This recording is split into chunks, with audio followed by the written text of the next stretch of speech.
Okay, good afternoon, everybody. We'll go ahead and get started. And I put on the board here the sort of near-term schedule for this week. We're just starting week 11, and oops, wrong way. So we are going to talk about the rest of externalities today. I put on for 12 and 13. I kind of combined both of these topics of positive and negative together. I know that chapter 12 in your text has probably the most important externality first, the negatives, and then moves on to positive externalities. I think mostly to highlight and sort of break out and separate some of the important aspects of chapter 12. That is, what do we do about things like, in the more global sense, what do we do about global pollution? Because pollution is one of the, as I mentioned on last Wednesday, pollution is one of those that's probably far and away the biggest topic of discussion when it comes to externalities. That is a negative production externality created by pollution, but also it can be a consumption externality as well. That's where we're going to pick up the thread from where we ended last time. And so we're going to talk about that, but they kind of go together in the sense that we have ways of dealing with what we call corrections of externalities. Now, you might be wondering, okay, well, would you want to correct something that's good? Positive externality is something that's good. Why would you want to correct it? We'll talk about why. Primarily because the private market is not producing enough of it to meet socially desirable ends. And remember, if you go back to, I don't know, whenever it was, several weeks ago, we talked about what are the motivations of economic actors. We said there are three actors: households, firms, and governments. The households, their motivation from a standpoint of what we call maximizing behavior, which is what our assumption is as to economic actors and their motivations, that their motivation was to maximize utility and consumption, okay? Not wages necessarily, but utility and consumption. Businesses to maximize profit. And then where does government fit in? We say government fits in because they're trying to maximize what we call social welfare, okay? And social welfare doesn't have a particularly good definition. It's really one of the very oldest terms everywhere in economics, but it's one of those that it's kind of, we know it, we see it kind of thing. And when there's something that's happening that private actors can't deal with, in other words, it fits into this broader rubric, I guess, of market failure, then government's got to do something about it. Okay? And that's what we sort of took off last time, was talking about that. Then we talked about some examples. We're going to talk about some more. And I hope we'll get through all this today, particularly this idea of public goods. I suspect we will not. So my objective here is to sort of get through at least the externalities piece, because it really is the most important part of the externalities discussion. I'm sorry, the market failure discussion. And we'll pick up whatever we don't get to this next week. I do want to spend the majority of the time on Wednesday talking about the exam, which is coming up this week. It'll probably be available on Thursday for you to take. And so this is really your opportunity to ask questions, and I would really encourage you to do so, because it really is a good opportunity to clear up any areas of confusion and whatnot. And I think it really is a good opportunity to take advantage, really, for you as well. So, okay, so let's talk a bit about where we left off. First of all, are there any questions about anything at all I can answer for anybody about where we left off last time? Okay, well, let's do this. I had set up for the class a 4-quadrant matrix, which if we get into the types of goods discussion today, which involves things like public goods, I'll probably recreate this. But instead, what I'll do is I'll create a 4-quadrant matrix here and talking about positive and negative externalities. How did I have this last time? Does this make any difference if it's on the horizontal or vertical? Did I put positive and negative on top, or did I? Okay, all right. I thought I did, but I wasn't sure, and I just want to make sure because we had one quadrant we didn't fill in, and that was negative consumption. So I wanted to make sure that we got that. I think I put production and consumption like that. I want to make sure I'm reproducing this because I didn't. I don't think I took a picture of when I did that. So anyway, so this is a very common sort of matrix that we lay out whenever we're taking a 2x2 sort of comparison. And the fact of the matter is these things intersect with each other and interact. And we talked about production externalities, I think pretty much in full, positive and negative. We said that positive externalities were things like employment opportunities, economic growth, standard of living, all those things, which I think could be attributed to production externalities. Negative externalities, certainly pollution, the biggest. We talked about unsafe products and whatnot. We talked about positive consumption externalities and talking about things like higher education, that better educated people make better citizens. At least that's the idea. Home ownership, I think, was one of those that we also talked about.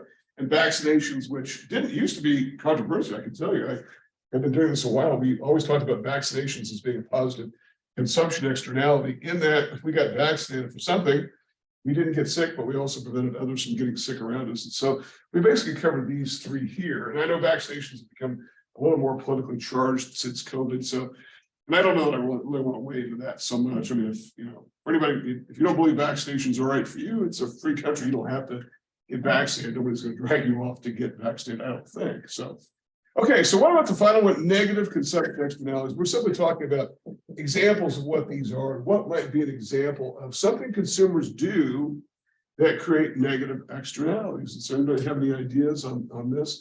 Things people do, and they do it for, and remember what the definition is, it's uncompensated, unintended consequences. They're doing their own thing, but they have spillover effects on others. And so what might be some examples of that? Well, I'll just give you an example. Why don't we just pick up the most obvious one? That's pollution. In particular, we talk about pollution. Consumers clearly contribute to air pollution in the sense of driving vehicles. And I know that the driving of vehicles has been cited for all kinds of externalities, not just the direct air pollution that we see, but there's been some research in recent years as to the idea that burning fossil fuels releases benzene into the air.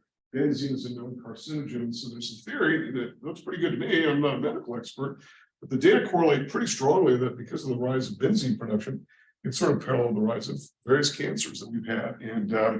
It's a different, now obviously people are subject to all kinds of different environmental influences, and who knows how people acquire cancer, but that's, to me, that is a pretty powerful example. And we're not doing it to poison others. We're simply doing it because we're driving to work and home and all this other stuff. So that's one example. Also, noise pollution is a big one. And if you've ever had noisy neighbors, you can certainly attest to that. And maybe you've been a noisy neighbor in some cases. And so creating a spillover effect, not deliberately, I think, trying to cause discomfort to a neighbor, or unease, or any other kind of damage, but it does happen. And one big one here that I'll sort of cite separately is the whole idea of litter. And litter, I bring that up in particular because when we talk about corrections of externalities, at one time, I think there was this real pessimism, particularly in this country, is the inability to ever get a grip on pollution and the inability to get a grip on all of this. And I can tell you that, I think I'm probably the oldest person here, and I can tell you that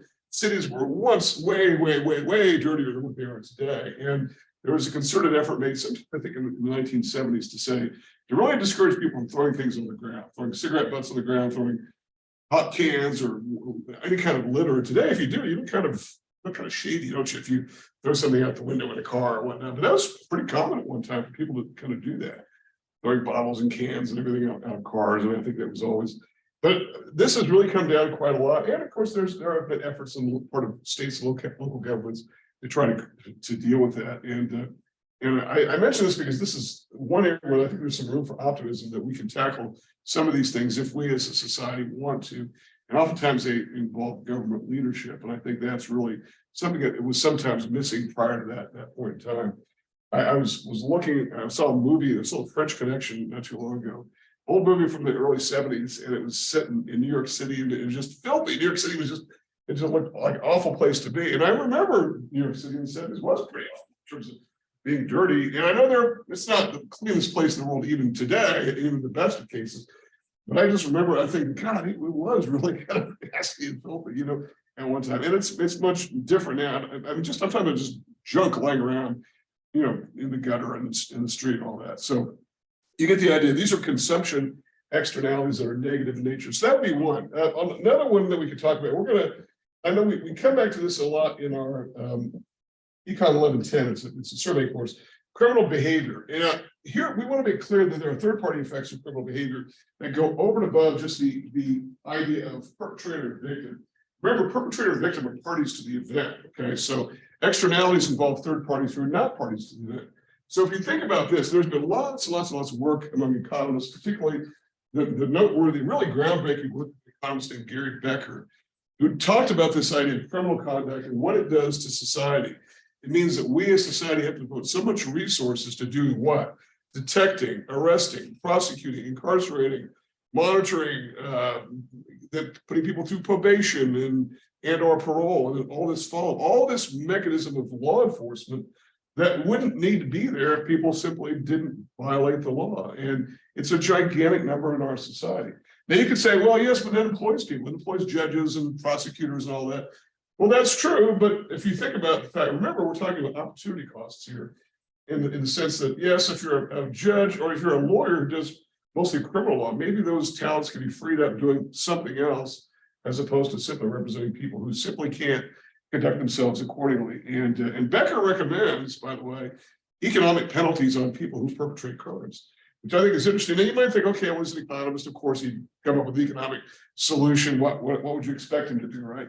But if you think of in cases in which people have really had to pay for their crimes financially, it has had a sobering effect. Now, obviously, and he takes out of the picture violent crimes like murder and rape, which have really no economic motivation at all, usually. I mean, I know some murder I think probably does have, but he's taking those out. He specifically excludes those.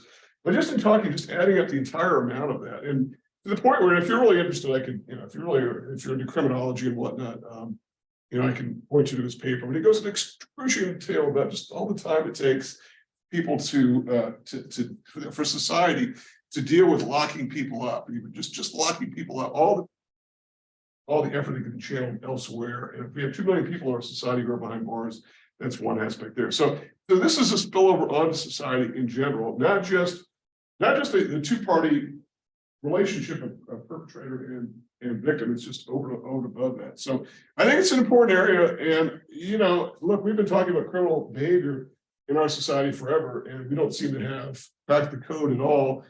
And I think that efforts like legalizing certain drugs may go some way. I don't know how I feel about it. For years I've been asked by students, what do you think? What do you think about legalization of marijuana? And I've never really been for it, but I've never really been against it. I don't know that I really know, but I don't know that marijuana is that I don't know that it causes that much crime, really, other than the fact that if you were involved in it prior to being legalized, inherently you're breaking law. And I think it's a little bit different than substances which are extremely addictive, and it causes people to have to go rob in order to and steal from everybody, that sort of thing. So criminal conduct is one. What are some other examples of negative consumption externality? Anybody have any ideas here? So things that people do, and they do them maybe for economic reasons, maybe they don't, but they have spillover effects onto others. Well, I think you kind of get the idea here. I get the gist. If you think of some more, maybe we can circle back to talking about those. But I want to get into the part of this, which I think is important. That is, now that we have sort of defined what externalities are, and we've kind of got a good definition, then the question is, okay, so and by defining these, we've talked about production externalities and consumption externalities. We want to get into what we do about them. But before we get into what we do about them, let's talk a bit about what these look like from an economic standpoint. And we're going to go back to our trusty graphs, our two-dimensional planes here, in order to sort of show what these spillover effects look like. Okay, and I know your text has these labeled a little bit differently than what a lot of textbooks do. So I'm going to refer to my notes here as to what they refer to. But let's take this, okay? And I wanted to sort of draw a simple graph of any market. It doesn't really matter what market we're talking about here, on a PQ type plane. Okay, nothing that we haven't seen before. Upward sloping supply curve and a downward sloping demand curve, looking something like that. And you've got some equilibrium condition. We'll simply label that equilibrium quantity here, okay, which is a market determined quantity, and equilibrium price, which is a market determined price. And so we're going to simply say this is a market quantity. And the reason we're going to sort of add this subscript as modifier is because we're going to talk about what this looks like from the standpoint of an externality creation. Okay. All right, so that's where we are. So nothing new there. The only thing that we're going to do a little bit differently, well, I shouldn't say the only thing, but one thing we are going to do a bit differently here is talk about this issue here. We're going to put another modifier onto supply, because we've said the supply is equivalent to marginal cost. And why would it not be? As the price of a good goes up, we remember the definition of supply, the law of supply, and that was the idea that the law of supply is that if the price of a good goes up, for whatever reason, suppliers will provide more quantity, so they go in the same direction. And so, but it also costs them more to produce, and so it's the same as the marginal cost curve. We're going to add one more bit of modifier and call that the marginal private cost curve, the MPC. The term P here is marginal private cost. Okay, marginal private cost. So what does private mean? Well, up to this point, all the goods that we've talked about, for the most part, I think. I mean, we've brought government in occasionally, particularly in the circular flow model. We've talked a bit about where government fits in, but we're going to sort of address government's role a little bit more succinctly here. And that's the idea that you've got this issue going on. Up to now, we've said that, okay, you've got some private sellers and private buyers, and they conduct their own business, and they arrive at some market price and some market quantity for the good, okay? And so we simply call that a marginal private cost, okay? In other words, it's the cost to produce the good. But here's the thing. In the case of a negative externality, okay? A negative externality, and so we're going to be modeling a negative externality. In the case of a negative externality, what have you got? Layer of costs going on here. We're simply going to refer to that as a marginal social cost, or as your text referred to, I believe it referred to it as a public cost. Same thing, MSC is marginal social cost. And that is if it's a negative externality that's being created, whether, by the way, and this is primarily from a production standpoint, which is why I didn't get tremendously into the idea of the discussion of negative consumption externalities, because a lot more has been done in that area, except for what Becker has done. The marginal social cost is simply at every level of output, there's an additional layer of cost. So the distance between these vertically is the cost that is imposed on society for that activity, whatever it is, whether it's pollution, unsafe products, so whatever. There's a cost borne to society that's not reflected there. You might as well put it as a dashed or dotted line. And so it's the cost that's borne to society from the unacceptable behavior. And so what is going on is this, that ideally there should be a lesser amount of that output that we'll call optimal quantity. The optimal quantity should be less than the market quantity. In other words, we should try optimally to bring that pollution down to whatever the means is. And I guess I'll violate what I just said a minute ago, because I know that in some cases, taxes will be imposed.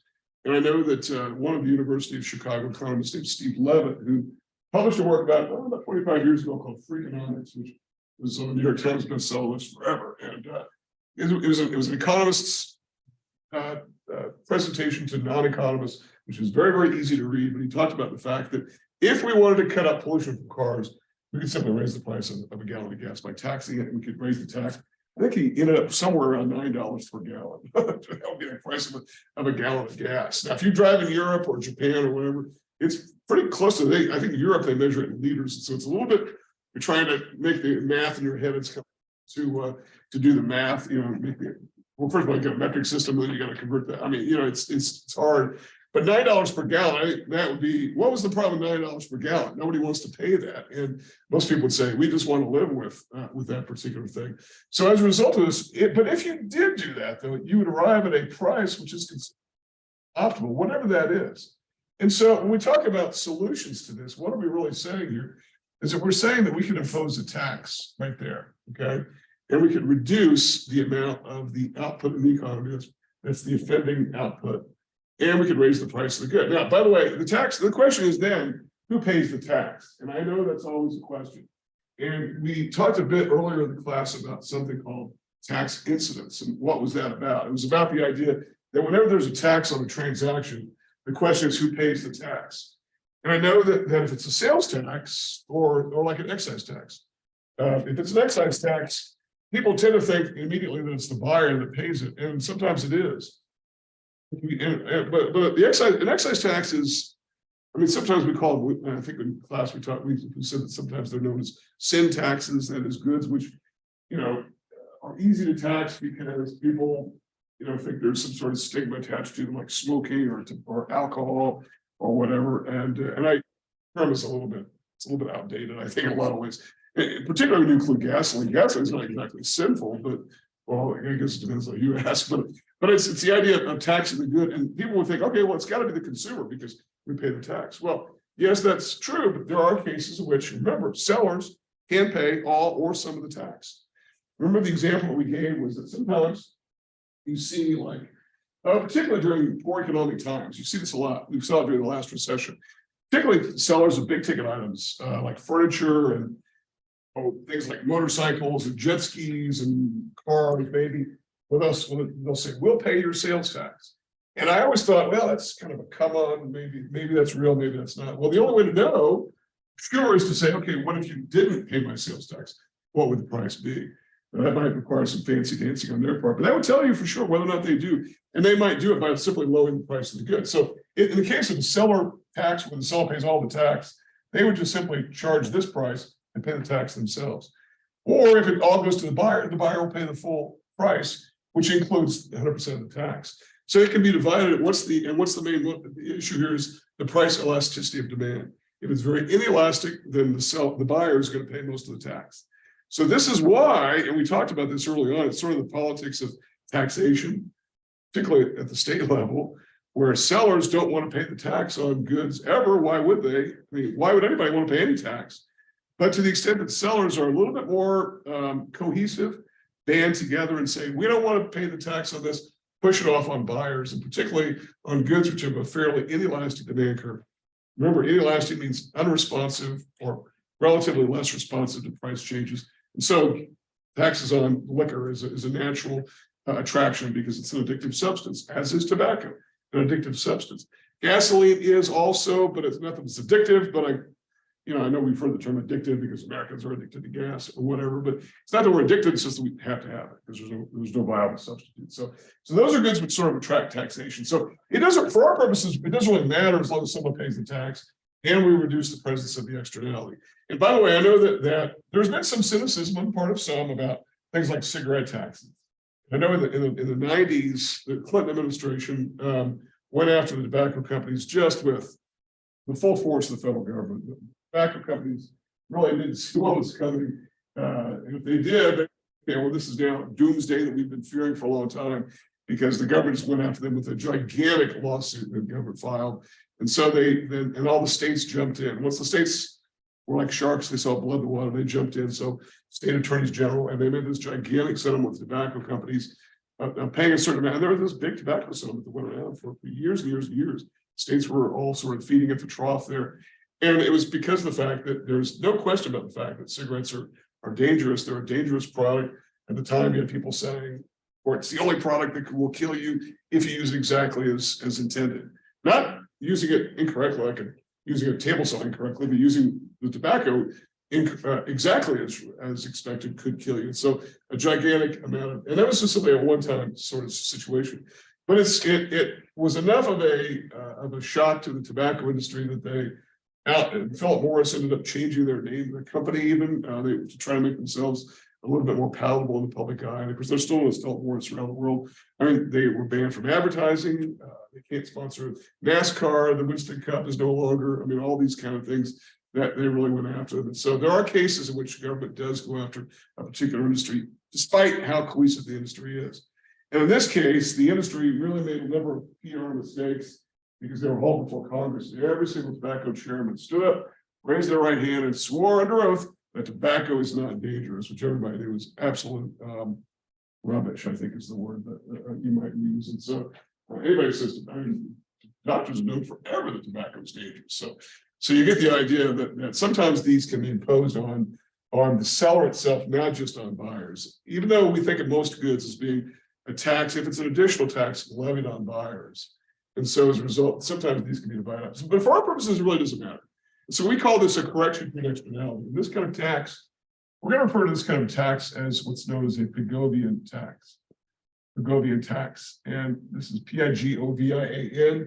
That's not exactly a word we see every day. It's named after the British economist Cecil Pigou, whose name is actually spelled Pigou, but it's Pigouian sounds a little bit funny. And so Pigovian is the form of that. So Cecil Pigou was one of the economists from around the late 19th century at Cambridge who argued that government should take an active role at promoting and creating corrections to externalities. We call them corrections. So on the slide here that I put up on the screen here, we talk about this idea of corrections. And I mentioned at the outset that we have corrections to externalities, and you might wonder, well, why would you use the term corrections? Because if it ain't broke, don't fix it. Well, we'll talk about that when we come to the issue of positive externalities, what that means as well. So we'll get to that. So Pigou talked about this idea of involving government. you might say, well, okay, well, when would government not be involved? Well, that's where we're going to sort of go here with this discussion of a different kind of externality. That's a positive externality. At least, what do the economics of this look like? So let's sort of model here a positive externality.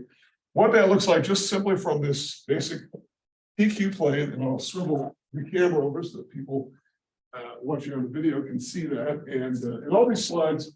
Oh, by the way, this just as a reminder, this entire slide package is under the week 10 module, okay, in Brightspace. So it's I wasn't sure. Sometimes when I post these, I want to post them as early as I can so you get access to them. But sometimes I don't know how far I'm going to get. So rather than sort of break these up and get everyone confused because you have duplicate slides on duplicate weeks, I just simply say look for all the slides. And if there's a week that's missing, it's not because I didn't post something, it's because it's already contained in a prior slide. Okay, now, I could have missed something, but that's generally not so much the case. Okay, all right, so let's go back to about out of red ink here. So I need the last of this. So supply curve, which is the same as a marginal cost curve. We've got a demand curve here, okay, which we're going to simply refer to as. Remember, the demand curve is also known as the marginal benefit curve.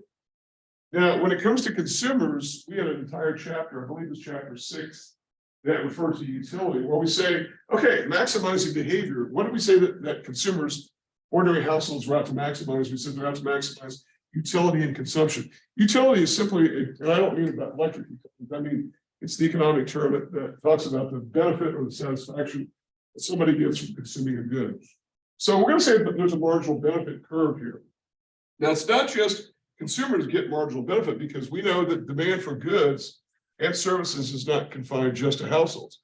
Businesses clearly buy goods, government buys goods, all actors buy goods, foreign actors, everybody. So there's a marginal benefit schedule, and that means as the price of a good comes down, we'll demand more of that good. That's the law of demand, right? That's the law of demand expressed in benefit terms, okay? But we want to take this a little bit further, because we're talking here initially about a marginal private benefit curve, and that's the idea that if you are a buyer of a good and you're dealing with a seller of a good, the only thing that's going on is a private transaction between one private party and the other private party. In other words, it's a closed transaction. It doesn't really involve society, except if it does. And if there's a positive externality being created here for whatever purpose, then the government should step in then and maybe do something about it. So, but before we do that, let's just simply label the points here. We got market quantity. I put a little star by it because it's an equilibrium quantity. Okay, put a little star by that because that's an equilibrium, or market determined quantity.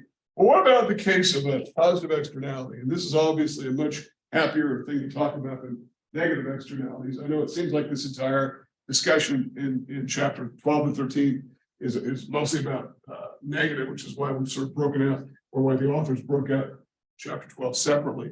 But there are cases in which there are positive spillovers. We talked about some examples of this. So in this case, what have you got? You've got another layer of benefit to society that we call a marginal social benefit. I think your text referred to as a public benefit. In addition to over here, it would be a public cost, where we refer to it as a marginal social cost. It's a public benefit. And that means the vertical distance between these two curves at every point along the range of quantity, there is an increase in benefit to society, excuse me, generally, that's being created as a result of whatever the activity is. And so as a result, what can we say about this from society's benefit? We would say that society would do well to have more of these types of activities. So here, with the negative externality, we wanted less. Here we want more, but here's where the two are the same. That is, we have an optimal price, which is up here. We have an optimal price, which is up here, because someone has got to pay for the benefit. Now, whenever we engage in trying to bring the public benefit or the cost back to bear on the parties involved in the transaction, we're doing what we call internalizing the externality. And it sounds like we're just being a little cute with words, but we're bringing the transaction back to the parties doing it. And particularly when we talk about negative externalities, what's one of the ways that we can deal with pollution? We can tax polluters. We're going to talk a little bit about various ways of taxing polluters beyond just simply taxing them. I think it's an interesting subject, and there are a lot of people who spend their entire careers dealing with this issue of how do we deal with with reining in pollution, doing it in a more of a market-based way than just simply the broad-based approach of just taxing people.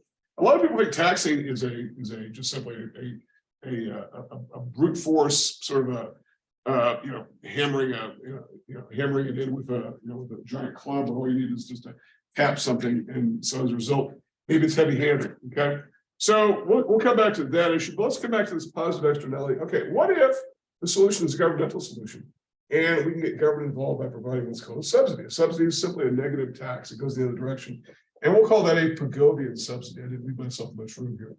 Pigovian subsidy is simply an idea that follows along the lines of what Pigot was many years ago suggesting. That was, okay, if there's a marginal benefit to society that we call marginal social benefit, or I think your text referred to as a marginal public benefit, same thing, very same thing, then we need more of it, but someone's got to pay for it. So as a result, why don't we all pay for it in the form of a subsidy? And so this is why government subsidizes these things that create spillovers. Government's been involved in financing higher education forever, for decades now. We talked about vaccinations and how the fact is that nobody's paid a dime, I know of at least, to get a COVID vaccination. And even flu shots. I haven't paid for a flu shot in years because I simply, go to where they have flu shots. I think I go to Walgreens sometimes, they just take my card. I think they might charge my insurance company, but it's a tiny amount because it's heavily subsidized. Before that, I used to just walk over to UNM and get one down there for free, no cost to anybody anywhere, but somebody's paying for it, obviously. If you buy the idea there's no free lunch, someone somewhere is paying for it. And so the idea is that there is a subsidy being created.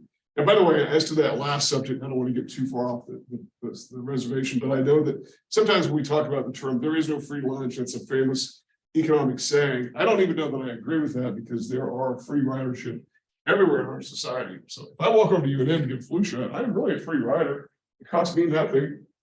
And you could say, well, okay, yeah, but you pay taxes for it. Well, what if I didn't pay taxes? What if I haven't paid taxes in years for whatever reason? Maybe I don't want to pay taxes and I'm going to play chicken with the government, make them come after me, right? People do that. Or I don't pay taxes because I'm not required to pay taxes. Or I don't own a home, so I don't pay property taxes. I grow all my own food at home, so I don't pay sales taxes. I mean, there are people who sort of live off the tax grid, but that's not most of us. But even if you were on the grid, it is really hard to tie a tax to a subsidy and say, I get this much benefit, so what? Because I think there's free ridership all over the place. And by the way, one giant free rider in our economy is children, who pay none of the cost generally of the benefits that they receive. But I don't know that, and again, free riders are not to be confused with free loaders. I don't know that most of us would go around saying that children are free loaders. Well, maybe my parents might say something like that, but I mean, most parents would probably not. They would say, they're free riders, right?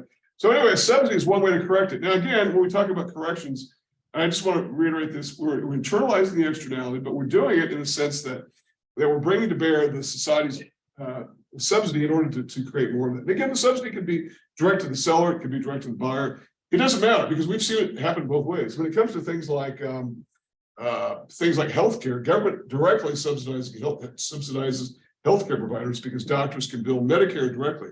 They can bill Medicaid directly. The consumer doesn't even have any relationship to the payment. Or it can subsidize the buyer of the good, not the seller, but the buyer in the case of student aid. You apply for a student loan, you can say, okay, just send me the check. I'm the buyer, send me the check. And the government can do that, depending upon the program that you're in, or whatever the case might be. So sometimes it goes directly to the seller, directly to the buyer. Again, it doesn't really make any difference. At the end of the day, we're not so much interested in that tax incidence argument. I know I got into this a bit last time, only to emphasize it doesn't really matter, because as long as we have succeeded in getting more of the benefit and figuring out a way to pay that cost, then we say that there is a solution to that. Okay, so anyway, let me kind of bring this back here to the slides that we were looking at here, so that we can sort of finish up our discussion. So, all right, so Cecil Pigot was a big believer then, obviously, in governmental solutions to social problems. In other words, he was really one of the first economists to talk about this whole idea of what in economics today we call social welfare theory. And welfare, I want to be clear, goes back to the original definition of the term welfare. Because I think when people hear the word welfare, they think of specific programs. And we're not talking about any specific program, we're talking about in general. And welfare goes to this very notion of it's sort of a utilitarian concept that is the most benefit to the most people in society. And so one way that Pigot was saying is that we can do it is by creating government action to deal with these kinds of things. Okay. And again, this is also, for the time, it might have been a little bit more radical than what it is today to involve government. But the idea was that, when we're talking about a democratic system, the question is, who is the government? And you could say that we are the government. Now, I know that that is not an idea that sort of resonates with a lot of people today, because I think that we have this idea that government is some almost external force that we have to kind of endure, and it's out there. But in fact, we really are part of the government. I think that's sort of what Pigot was saying, is that why don't we do things collectively? And there are all kinds of areas, particularly if you take a macro, you get into the idea of involving government in more macro, stabilization kind of issues. So it's not new at all, that idea. But all right, so these are Pigovian solutions that involve government, taxes and subsidies. Okay, so are those the only solutions? And the answer is no, they're not. In fact, I guess maybe 40 or 50 years has been a real change in economic thinking, particularly about how to deal with externalities. Okay, and how to deal with externalities have sometimes involved market-based solutions. The idea is, if we simply tie the actors more closely to the activity, then we can maybe better control the activity, whatever it is, particularly related to pollution. And I know at the outset that I talked about pollution as being far and away the biggest issue when it comes to this entire topic of externalities that covers 2 chapters, which is why I think your text broke out 12 separately. It's such a big deal.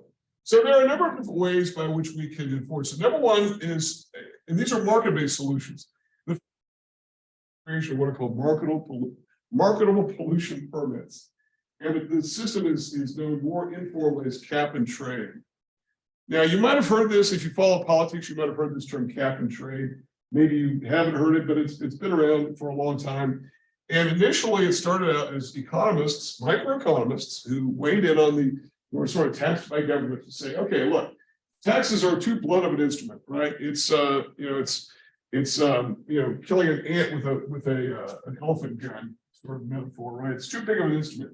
And it's too hard to, if you just simply tax every manufacturer, you're going to hit those who don't pollute as much as those who do. It's almost like I'm going to punish you all for something that a few of you do. It's like collective punishment, which I think is a lot of people would consider to be unfair. And the same goes on the other direction. If we try to make benefits available to all, some argue we shouldn't make benefits available to all because there are only some that are deserving. Well, we're not going to focus so much on that because that's more of a positive externality. But there's been so much discussion, even to this very moment, as to what to do about pollution, that this is one that I think really requires special focus. Cap and trade, basically what this term cap and trade comes from, is the idea that government itself would determine how much pollution is acceptable and put a cap on it. Say, well, it's by its scientific measures that I'm not familiar with. And it's not just air pollution, it's water pollution, it's groundwater pollution, it's all kinds of, it's radioactive pollution. There are all kinds of different categories. If you're really interested in that, there's a ton of information out there on this. But the idea is that we would agree on some amount that's acceptable. Now, here's the thing: this always strikes people as being a little bit goofy to hear the term acceptable, because a lot of economists, in particular, have weighed in on how much acceptable bads we will accept in society, which is interesting because, and I know it sounds like we're being a little bit cute with terms because we've talked endlessly about the production of goods, but now economists are talking about the production of bads. And so how much do we accept? And so in other words, is there an acceptable level of pollution? Is there an acceptable level of crime? Is there an acceptable level of whatever the case might be? And I know it strikes people as being a little bit hard to hear because, ideally we should have no pollution. Ideally we should have nobody who dies from groundwater contamination. That's ideally, but the reality is it does happen. And we can't deny the fact that there is going to be mortality and morbidity arising from certain things, and that's just simply it. So the idea is that we put a cap on it. So government basically sets what the total amount is, and typically goes down over time. Here's why this system is thought to work: is the government issues pollution permits to these polluting firms, which are then marketable. So here's how this essentially is meant to work. Okay, so you're a firm that creates pollution inherently because of what you do, whether you're an oil refinery, whether you're making plastics, whether you're making whatever. So you have a certain amount of pollution, and you're given a pollution certificate. You're just given it. and saying this is the amount that you are allowed to pollute. If you go over it, we will tax you. Okay, we will tax you. But here's the thing: that if you do not use up all your allotted pollution, then you can market those and sell those to some other firm that therefore is less efficient at limiting pollution. So as a result, and that money is entirely yours. It simply trades in what we call a trade market for these. These are called carbon-based markets, carbon certificates. And they simply trade these with other firms that are less efficient. And what does this then encourage firms to do? Lower their pollution so they can then sell their pollution rights to somebody else who's less efficient for whatever reason. And some firms will simply buy those from others because they think, okay, it's going to cost us too much to refurbish, to put in new equipment. So therefore, we would rather keep polluting and we'll pay the price. And by paying the price, they're essentially paying the tax. And isn't that really what the Pigovian tax initially sought to do, was to internalize the externality?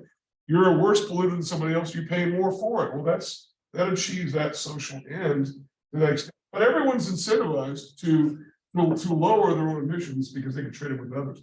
And because this is thought to go down over time, the incentive is to continually improving on emissions. And so as a result, that's what the goal of the cap and trade policy is.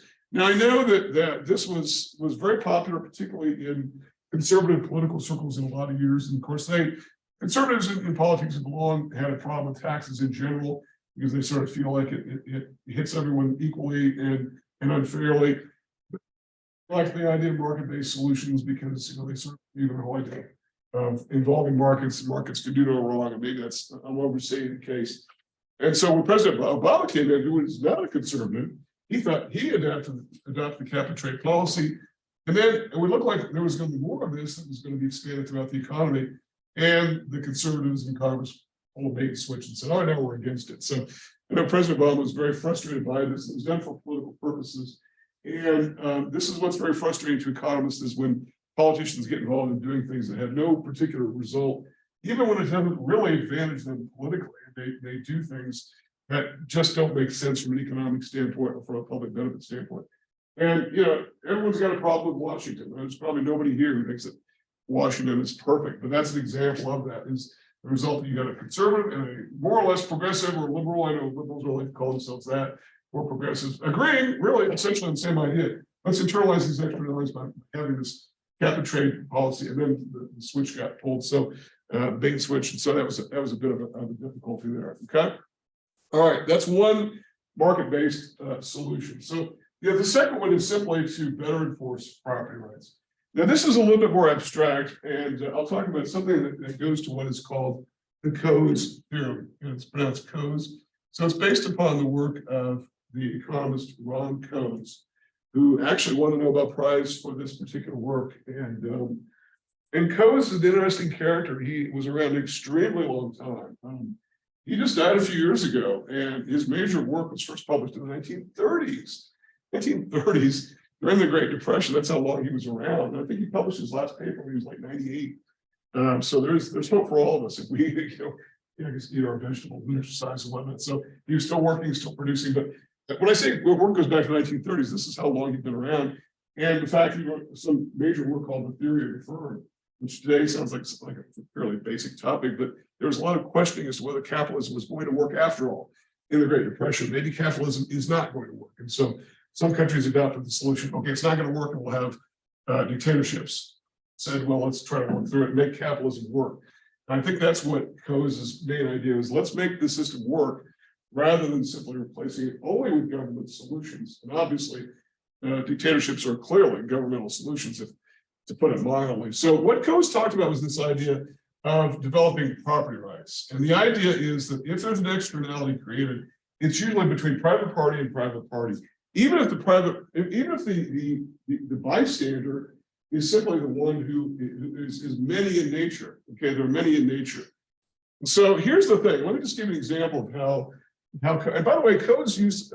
I bring up the fact that it's he's been around for a long time, and so some of the examples he uses probably don't really hit home to a modern audience, because he talked about someone's cows walking across someone else's lawn, and there's many people have cows today. I'm not sure the business of raising cows, but at one time horses and cows were sort of ubiquitous, and they crossed over from one property to the other. And so I bring that up only because some of the examples he used, but he had numerous examples, and so I'll focus on the ones that are a little bit more apprehendable by us. And so, as an example, remember we're talking about private parties, and so let's say that you've got a firm that pollutes. Okay, so here's a firm, here's a company, there's a giant smokestack. They're creating air pollution, but more importantly, more dangerously, they're creating water pollution. And there's a stream right here, and you've got a bunch of houses down here, right? Houses, people live down here along the stream, and as a result, they're next to the river, and all this gunk is washing up on their property. It's getting into the groundwater. It's creating a bad smell. It's probably physically dangerous. It's probably, from a respiratory standpoint, not the greatest.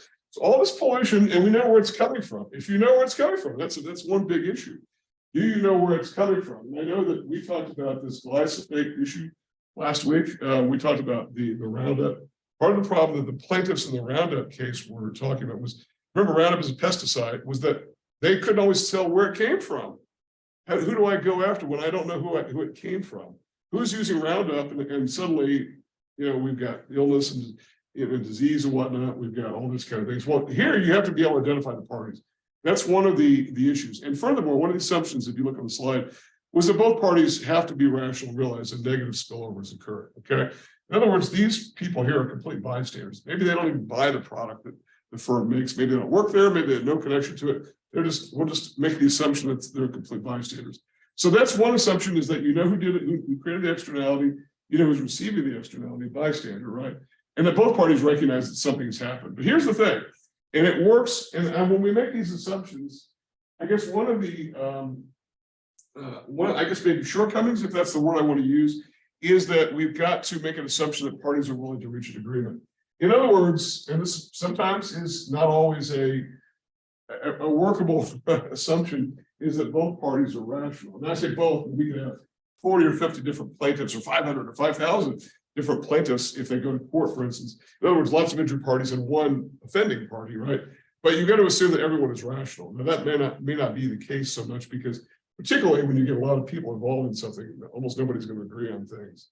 I mean, all the time. And if anybody's ever been involved in any kind of thing in which there are a lot of people involved, people don't agree, and it's just a mess. Which is why committees that try to make decisions oftentimes just sort of water it down. So it never makes sense. So anyway, here's the thing: the whole idea revolves around transaction costs and property rights. So what are the options? So what are the bystanders' options here in the Coe's theorem? Okay. So the bystanders' options are basically a number of things. Well, what are they? Let me just ask you, what are their options? What can they do to deal with this externality, assuming that they've got a rational edge? What can they do? What are their choices? You're getting an externality from this big bad ABC corporation. What can you do? Well, you can, first you can take them to court, right? So you can sue them. What is the problem with taking them to court? In other words, filing a lawsuit against them. There are all kinds of problems with this, okay? All kinds of problems with it. And among the problems are the fact that, first of all, you've got to agree on how you're going to do this. If there are 5,000 plaintiffs which are joining this, you've got to decide on legal counsel. The legal counsel's also someone's got to figure out how to pay this legal counsel.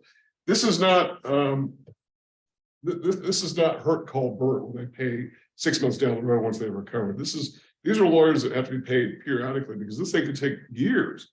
I mean, it could take years and years. It could take 10 years. It could take 20. It could take a long, long time. Well, attorneys don't work for free, and anybody's ever been pay a lawyer will know they definitely don't work for free. But it's also not a case in which the attorney is going to take this and say, you pay us if you don't pay us unless we collect, unless it's a completely obvious slam dunk. Sometimes you see it like in aviation cases, in which that's a complete slam dunk. Airplane crashes, people die. There are attorneys who specialize in that. They don't take anything up front. They collect on the back end because they know 100% for sure they're going to get something out of it. This is not clear. There's a lot of uncertainty, and that's part of what he's talking about. So that's one issue there. So there are costs involved. There are also transaction costs, like accounting costs. Who's going to make the determination of what the financial and economic damage is? Who's going to do that? You've also got things like who's going to pay for inspectors to go in and detect exactly what is the issue. It's one thing to come outside your house and say, oh, it smells really bad. It's that darn plant upstream. Well, what exactly are we talking about? What is the chemical? How much of the chemical is there? Did it come directly from the plant? How do you know? It's one thing for you as just a person walking out your house to determine there's a problem. It's another to have expert opinions. So these are all transaction costs. The other thing that we can do is petition the government. Okay, is petition the government. What is the problem with that? It's a very similar, it's similar but different in most ways from number one. Well, okay, so who do you call first of all? Who is it you have to deal with this particular problem? So do you call the governor? I don't know. Do you call your state representative? Your state representative is only one of dozens of people in the particular body that they represent. And here's the problem. It goes to the politics of economics.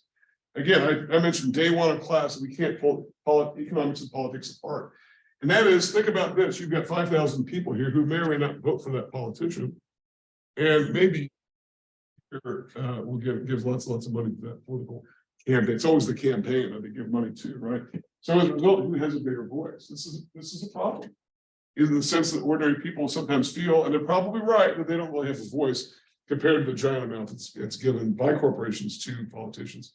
And by the way, I know it happens because when I was in business and I was in management, the higher up I got in management, the more they expected me to give part of my paycheck to a political action committee that was used to make our voice heard. That was the term that was always used, make our voice heard. What it means is it's giving money to politicians. That's what it is. That's essentially what it is. That's how you make your voice heard by politicians, is giving money. Well, obviously, big firms can sometimes swamp that. So this might not work. And I'm not saying it's political corruption unless you believe the system is corrupt. And if you believe the system is corrupt, that's your point of view. I'm simply saying that there's no question about influence. This is why this takes so long sometimes to happen.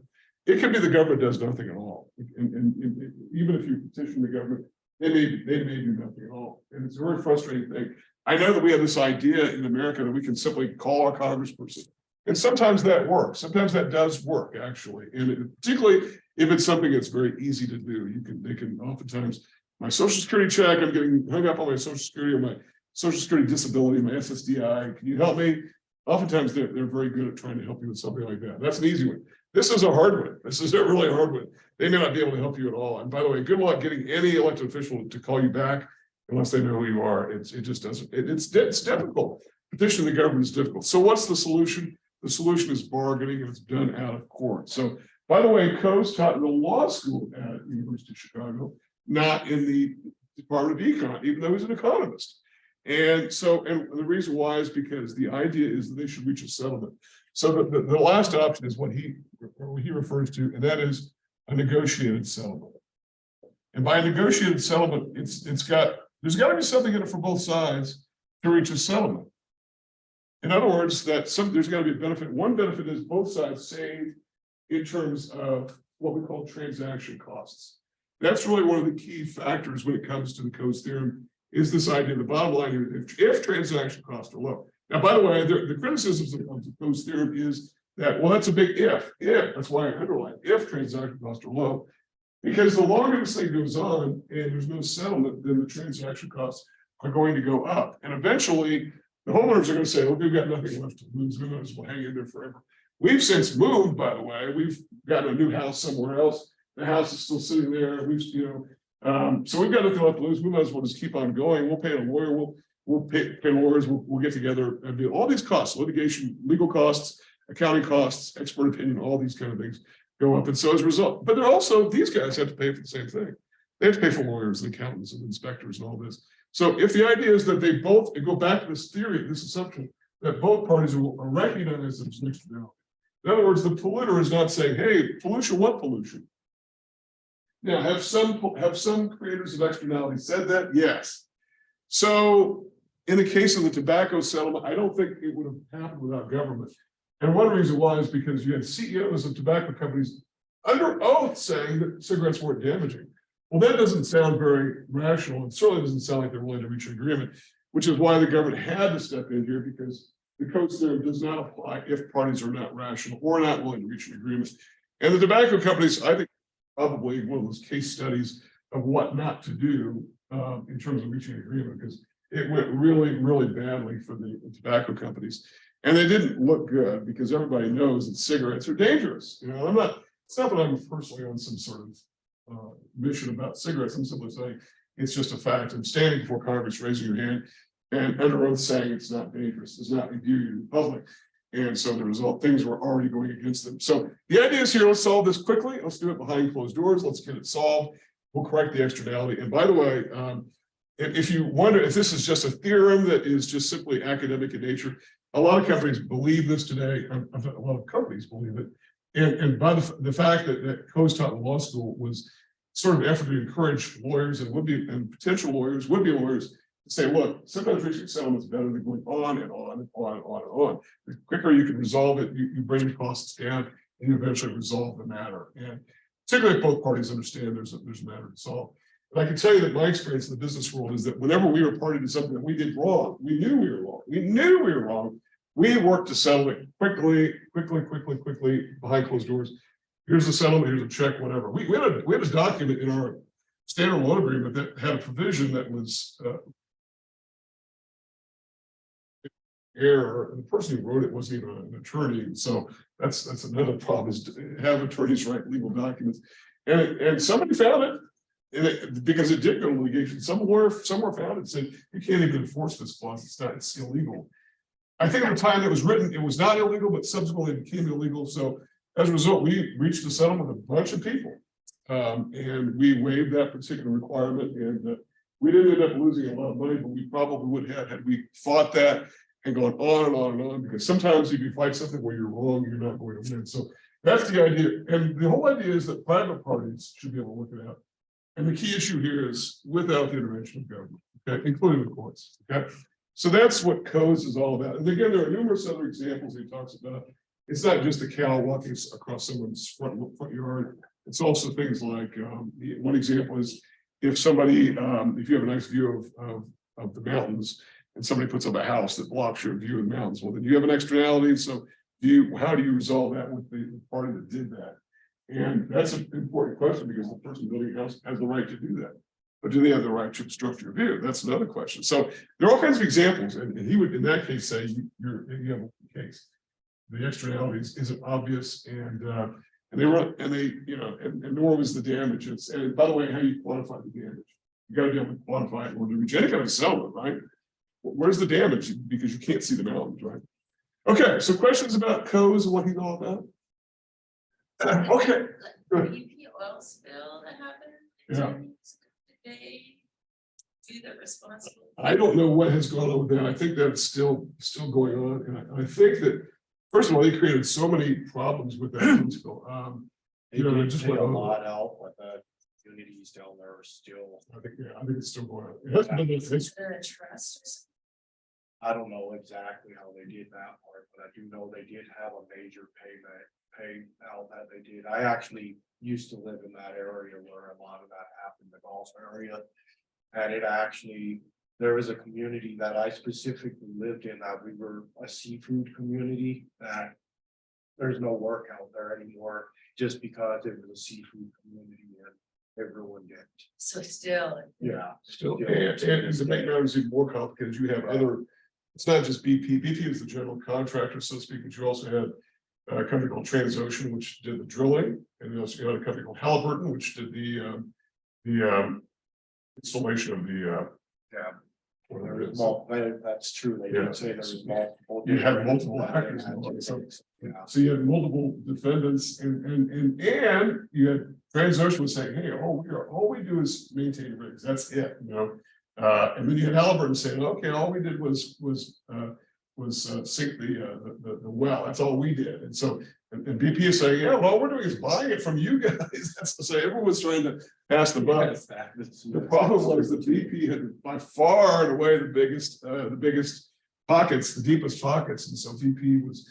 And another thing, BP probably didn't handle PR on this very well either. So these cases in which CEOs and top executives don't handle the press well is really a case in point. You've really got to be able to do it if you're a public company. And you know, at one point, the chairman of BP, who made millions of dollars a year, there's Tony Hayward, saying, "I can't wait to get back to my life." And it's like, well, and just think about how ridiculous that statement is when you have actual employees losing their lives, not just having months from your well-paid job where you can't get back to the board meetings and the things you want to do. These are people who actually lost their lives. And so if you don't handle that well, the public can turn against you. And this is what brings the government into the picture, because when the public is against you, to the extent the public ever gets exercised about something, it can really work against you. But I think that BP is still going on, isn't it? Yeah, because sure, there's still a company. The reason I say it is because I'm an unfortunate shareholder in BP. So full disclosure, I own BP shares, and so this thing goes on. But I've inherited the shares. I've owned them forever, and so. Anyway, you get the idea. So and I don't know what happens with the BP situation, but but you get the idea that trying to stay out of court is considered to be a good thing. Sometimes it's unavoidable, and sometimes the parties don't act rational. And what Coase is saying is parties have to act rational, and if they do, it's in their interest to act rationally, because they're going to lose if this thing does go to court. There's absolutely no question. And I know there are some people who believe that if I go to court and stall, the other party's going to run out of gas and they're going to go away. Maybe that is true.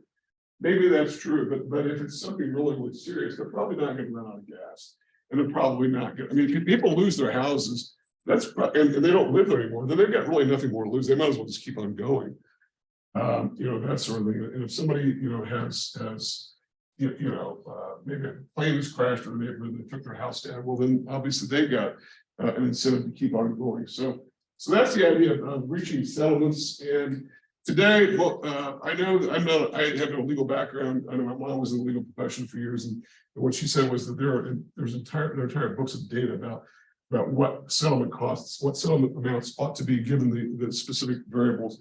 And I think lawyers have software now that can allow them to say how much. In some way, it gets pretty grotesque as to this amount, this damage, this is what this is quote unquote worth. And so as a result, but that's the world in which we live in when it comes to people getting some sort of damage. There's no question that BP oil spill was probably the most recent example of a gigantic externality. And what was shocking to a lot of people too was the fact of how long it went on and nobody could figure out what to do about it.